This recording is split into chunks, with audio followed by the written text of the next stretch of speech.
والصلاة والسلام على رسوله محمد وعلى آله وأصحابه أجمعين. أعوذ بالله من الشيطان الرجيم. بسم الله الرحمن الرحيم.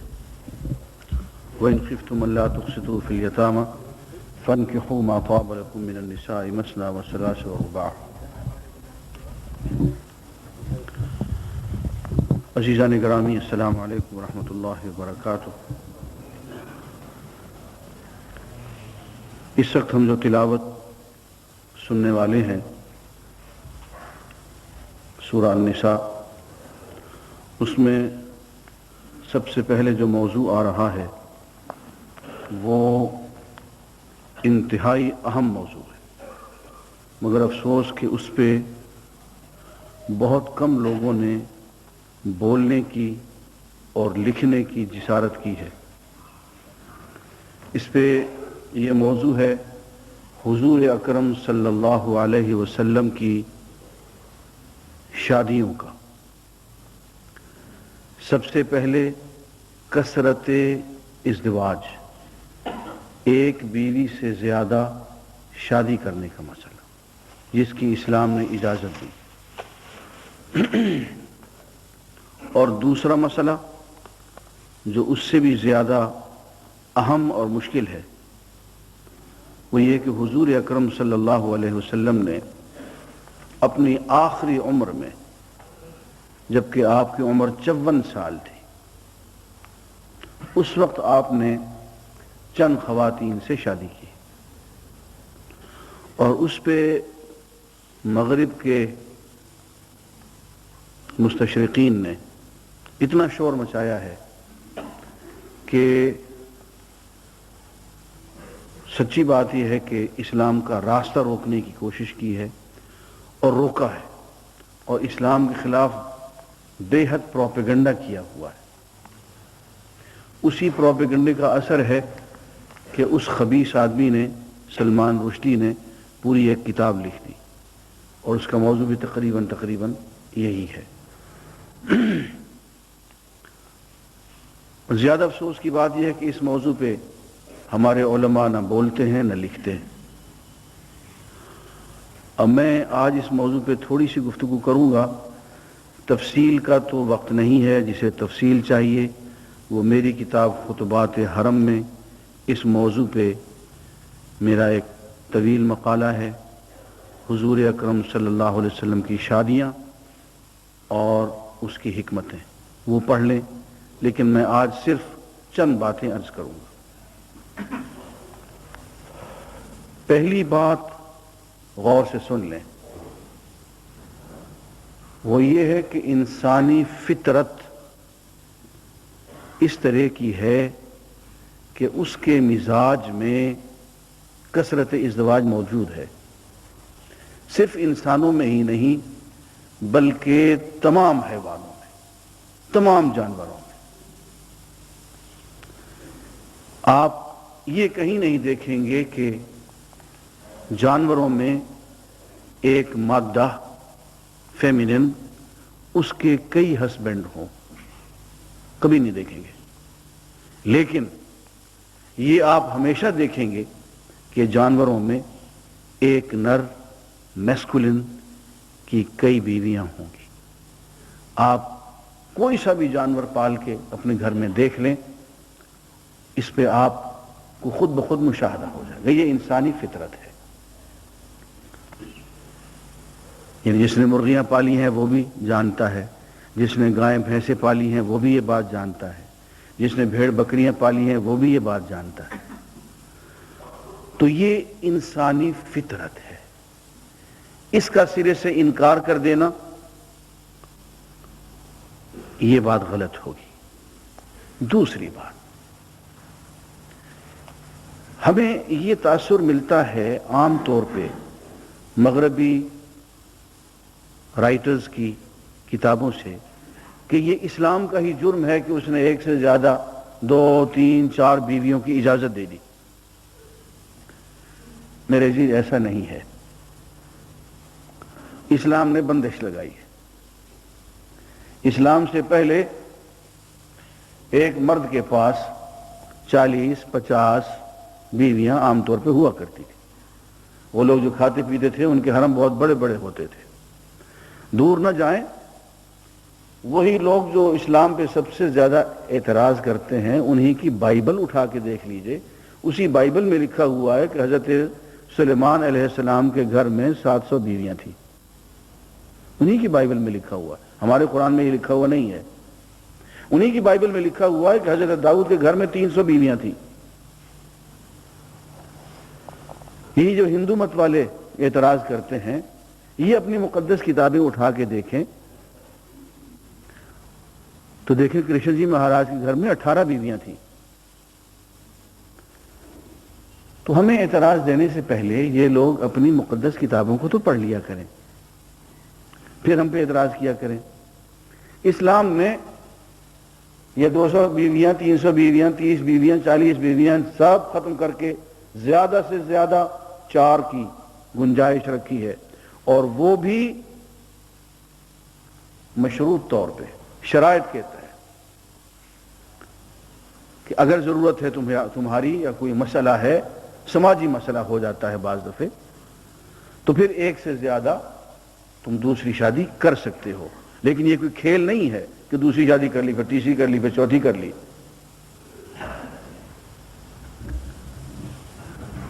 سعودی عرب میں اور گلف سٹیٹس میں عربوں نے اس چیز کو کھیل بنایا ہوا ہے. ان کی نظر میں عورت ایک کھیل بن جاتی ہے، اور پھر وہ باہر کے ملکوں کے دورے کرتے ہیں شادیاں رچانے کے لیے. تو سعودی ٹیلی ویژن میں ہی میں نے ایک مرتبہ یہ بات سختی سے کہی تھی کہ دیکھو، قرآن کے اس حکم کو مذاق نہ بناؤ، یہ مذاق نہیں ہے. دوسری شادی کی بھی اجازت ہے تو بہت کڑی شرائط کے تحت، جو کہ عام طور پہ لوگ پوری نہیں کر سکتے. ہماری ہمسائیگی میں ایک بزرگ رہا کرتے تھے، وہ مجھے مسجد میں پوچھنے لگے کہ میں دوسری شادی کرنے لگا ہوں، مجھے اس کی اجازت ہے نا؟ میں نے کہا جی نہیں. کہنے لگے قرآن میں تو لکھا ہوا. میں نے کہا تمہارے لیے لکھا ہوا نہیں ہے، وہ ہمارے لیے لکھا ہوا ہے. کہنے لگے جی وہ کیسے؟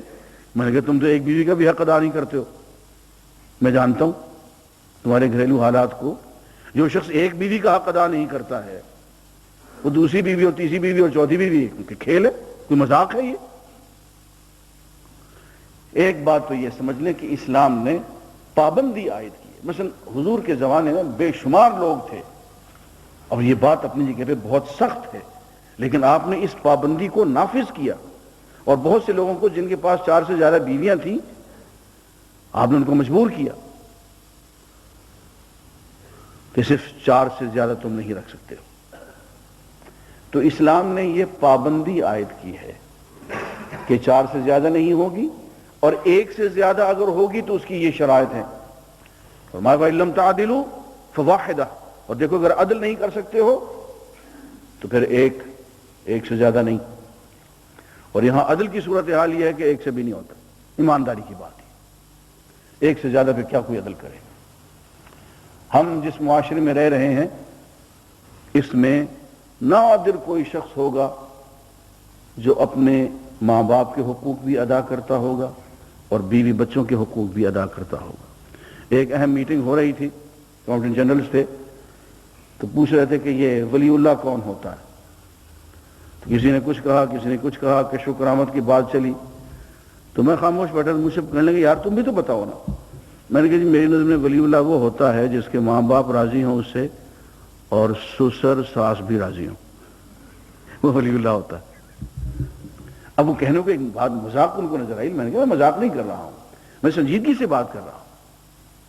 وہ شخص جس کے ماں باپ اس پہ راضی ہوں اور ساس سسر بھی راضی ہوں وہ ولی اللہ ہوتا ہے. اس لیے کہ دونوں طرف سے وہ حقوق و لباس پورے کر رہا ہوتا ہے. تو عزیزان گرامی، پہلی بات تو ایک اصولی بات ہے. دوسری بات، اب دیکھیں حضور کے زمانے میں ایک صحابی تھے غیلان بن اسلمہ ثقفی، ان کی 10 بیویاں تھیں. آپ نے ان کو حکم دیا کہ 6 بیویوں کو طلاق دے دو. اب کتنا سخت حکم ہے یہ، لیکن ان کو یہ کرنا پڑا. تو اسلام نے پابندی عائد کی ہے. دوسری بات، حضور اکرم صلی اللہ علیہ وسلم نے سب سے پہلی شادی حضرت خدیجہ سے کی ہے۔ حضرت خدیجہ کی عمر 40 برس تھی، حضور کی عمر 25 برس تھی، 15 برس کی عمر کا فرق، اور سیدہ خدیجہ 65 سال کی عمر میں فوت ہوئی۔ 65 سال تک جب تک کہ سیدہ خدیجہ زندہ رہیں آپ نے دوسری شادی نہیں کی۔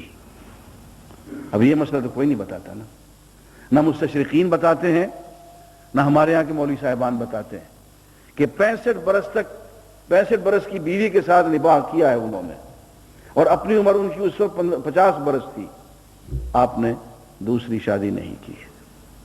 سیدہ خدیجہ کے انتقال کے بعد آپ نے ایک خاتون سے شادی کی ہے، سیدہ سودا سے، اور ان کی عمر 55 برس تھی۔ سیدہ سودا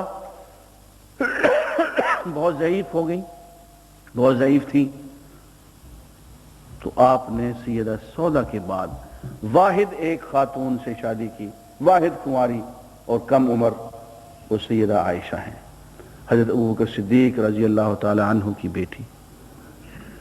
یہ وہ شادی ہے جس پہ کہ مغربی مستشرقین نے بہت اعتراض کیا۔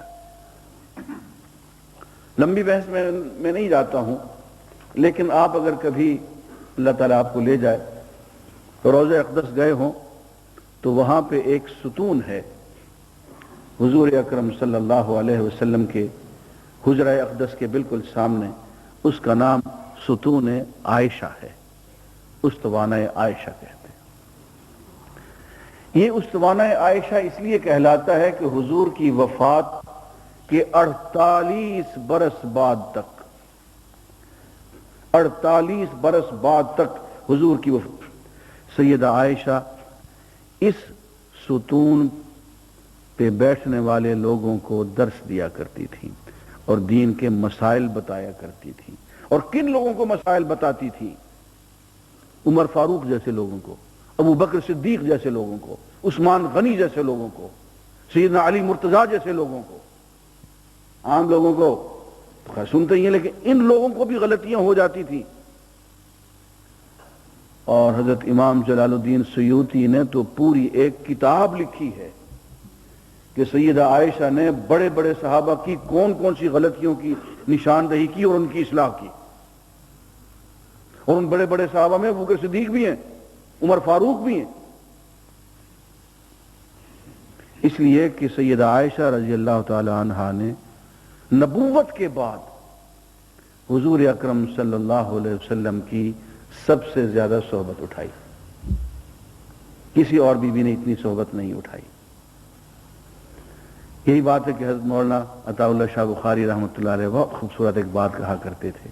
کسی نے ان سے پوچھا کہ سیدہ خدیجہ اور سیدہ عائشہ ان دونوں کے مقام میں کیا فرق ہے، تو وہ کہا کرتے تھے خدیجہ جو ہیں وہ زوجہ محمد ہیں اور عائشہ زوجہ رسول اللہ ہیں۔ سیدہ خدیجہ نے جو وقت گزارا ہے حضور کے ساتھ وہ اس وقت جب حضور تاجر تھے، نبوت کا اعلان نہیں فرمایا تھا۔ نبوت کے اعلان کے تو 6 سال بعد سیدہ خدیجہ فوت ہو گئی، 6-7 سال بعد۔ لیکن سیدہ عائشہ نے حضور کے ساتھ وقت گزارا ہے اور مسائل کو سمجھا ہے، اور فقہاء اس بات پہ متفق ہیں کہ اسلامی فقہ کا 1/4 حصہ صرف سیدہ عائشہ کے راستے سے آیا ہے۔ اب ان باتوں پہ غور کریں تو پتہ چلتا ہے کہ ہاں ایک ایسی خاتون سے بھی شادی کی ضرورت تھی جو حضور کی وفات کے بعد نصف صدی تک حضور کی نمائندگی کرتے رہے اور خواتین میں بھی کام کرتی رہے۔ سیدہ عائشہ کے بعد اور خواتین سے، کئی خواتین سے رشتے حضور کے ہوئے ہیں، لیکن میں صرف تیزی سے بتا دیتا ہوں، تفصیل کتاب میں پڑھ لیجئے گا کہ ان رشتوں کی دینی مصلحتیں ہیں، تبلیغی مصلحتیں ہیں، معاشرتی مصلحتیں ہیں، سیاسی مصلحتیں ہیں۔ مثلا آپ نے دیکھا کہ قریش چین نہیں لینے دے رہے تھے. جنگ بدر ہوئی، غزوہ احد ہوا، غزوہ احزاب ہوا، حملے پہ حملہ کرتے چلے جا رہے ہیں. غزوہ احزاب کے بعد حضور صلی اللہ علیہ وسلم نے قریش کا جو سبع سالار ہے ابو سفیان، اس کی بیٹی رملہ بنت سفیان سے شادی کر لی.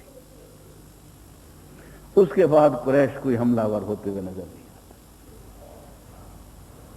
اس کے بعد سارے دم خم ختم ہو گئے.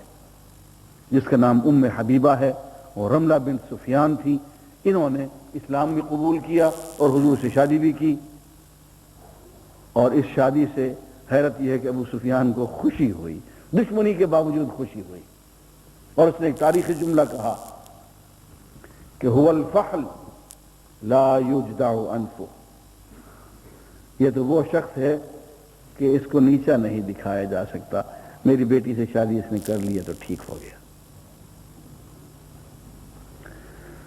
رملہ بن آپ کو یہ بھی معلوم ہوگا کہ حضور اکرم صلی اللہ علیہ وسلم نے 70 حافظ قرآن، مبلغ، عالم، قاری نجد میں بھیجے.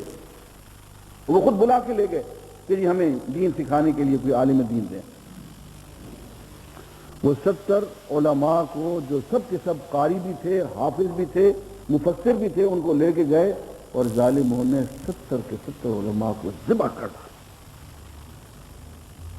اور حضور اکرم صلی اللہ علیہ وسلم کو اتنا رنج ہوا، آپ نے اپنے بہترین افراد دیے کہ آپ نے 40 دن تک ان کے لیے بد دعا فرمائی. یہ نجد کے لوگ تھے اور ان سے کسی خیر کی توقع نہیں تھی. لیکن اللہ تعالیٰ نے موقع دیا. حضور اکرم صلی اللہ علیہ وسلم نے سیدہ میمونہ سے، جو کہ نجد کے سردار کی بہن تھی، شادی کر لی. اس کے بعد نجد کی طرف سے کوئی ایسی بدتمیزی، اس قسم کی کوئی دشمنی نہیں ہوئی. آپ کو یہ معلوم ہے کہ یہود نے خود مدینے کے اندر مسلمانوں کا جینا حرام کر رکھا. مدینے سے ان کو نکالا گیا، یہ خیبر میں جا کے آباد ہو گئے. وہاں جا کے انہوں نے سازشیں اور حملے شروع کر دیے. غزوہ خیبر لڑنا پڑا. لیکن یہود آرام سے نہیں بیٹھے. حضور اکرم صلی اللہ علیہ وسلم نے بنو قریظہ کے سردار کی بیٹی سیدہ صفیہ سے شادی فرما لی. اس کے بعد یہود کی طرف سے کوئی حملہ نہیں ہوا. آپ ذرا غور کرتے جائیے کہ یہ شادیاں جو ہیں یہ کوئی مذاق نہیں ہے، یہ کوئی کھیل نہیں ہے. ان کی ایک سیاسی، ایک بین الاقوامی اہمیت ہے، اس کو بھی ذہن میں رکھنا چاہیے. اس اعتبار سے دیکھا جائے، مصر سے دیکھیے ماریہ قبطیہ، مصر کے یعنی حاکم نے حضور اکرم صلی اللہ علیہ وسلم کے پاس ایک خاتون بھیجی لونڈی، ان سے آپ نے شادی کی. تو ان شادیوں کی بہت سی مصلحت